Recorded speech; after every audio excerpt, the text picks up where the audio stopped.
नमस्कार, KCN TV channel में आपका स्वागत है। मैं अदिति सिंह।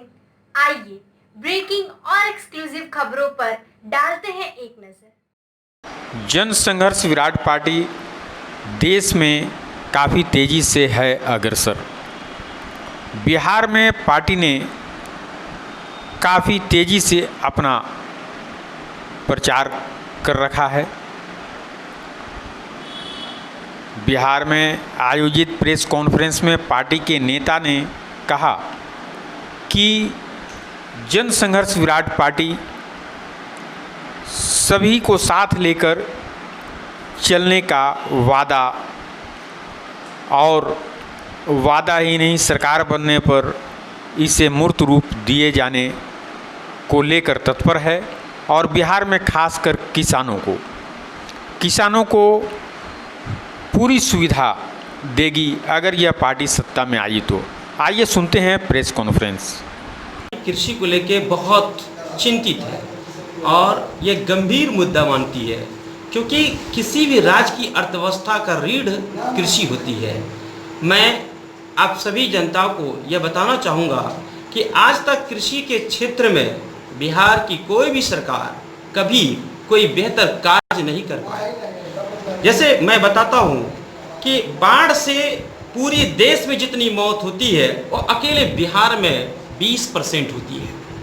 कितनी शर्म की बात है कि आज भी बिहार इस सेक्शन में इस मामले में पूरे राज्य से आगे है। पूरी देश के अन्य राज्यों में जितनी मौत होती है, नहीं, अकेले बिहार में 20% मौत होती है बाढ़ से। मैं इस बात को लेकर बहुत शर्मिंदित हूँ कि आखिर बिहार कब सुधरेगा, आखिर यहाँ की सरकार इस बाढ़ से को कब तक जनता को राहत दिलाएगी। कृषि एक ज्वलंत विषय है। आज किसान दर दर भटक रहा है। किसान के बच्चे आज अच्छी शिक्षा नहीं पा रहे हैं, क्योंकि उनकी इकोनॉमिक स्वयं इतनी कमज़ोर हो रही है। क्योंकि जब कृषि नहीं हो तो देश या राज्य की अर्थव्यवस्था की बेहतर परिकल्पना करना सर्वाधिक मूर्खता की बात होती है।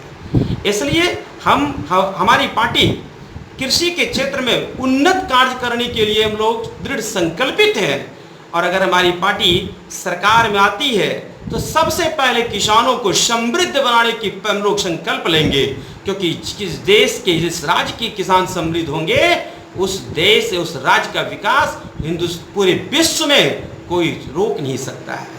आज ये बदहाली हुई है। एक और मैं आपको बताना चाहूँगा कि एक सर्वे किया गया है कि 1966 में American society of civil engineering द्वारा प्रकाशित रिपोर्ट के मुताबिक कोसी नदी के तट पर 1938 से 1957 के बीच प्रतिवर्ष लगभग 10 करोड़ क्यूबिक मीटर तलछट जमा हो रहा था।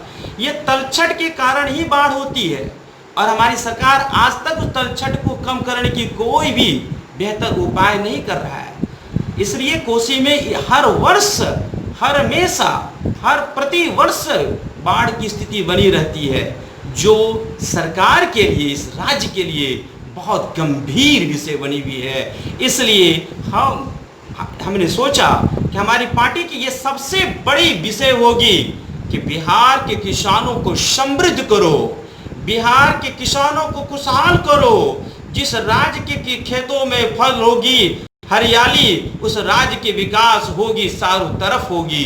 क्योंकि खेत हरियाली होगी तो हर किसान के चेहरे पर मुस्कुराहट होगी। मैंने किसानों के चेहरे पर मुस्कुराहट लाने के लिए हमारी पार्टी दृढ़ संकल्पित है। इन राज्य के सरकारों के द्वारा आज तक किसानों के जो समुचित योजना मिलनी चाहिए वो नहीं मिल रही है। कहीं बाढ़ से प्रभावित है, कहीं सुखाड़ से प्रभावित है। बिहार की अधिक भूमि बाढ़ और सुखाड़ की चपेट में आती है। उसके बदले में सरकार कुछ मुआवजा देके किसानों को कुछ देर के लिए शांत कर देती है, लेकिन उनके बच्चों को जो बाहर पढ़ने के कोई उपाय नहीं निकाल पाती, क्योंकि उसकी अर्थव्यवस्था बद से बदतर हो जाता है। अभी के लिए बस इतना ही। फिर आएंगे नई ताज़ा तरीन और एक्सक्लूसिव खबरें लेकर। तब तक के लिए केसीएन टीवी चैनल की पूरी टीम को दीजिए इजाज़त। नमस्कार।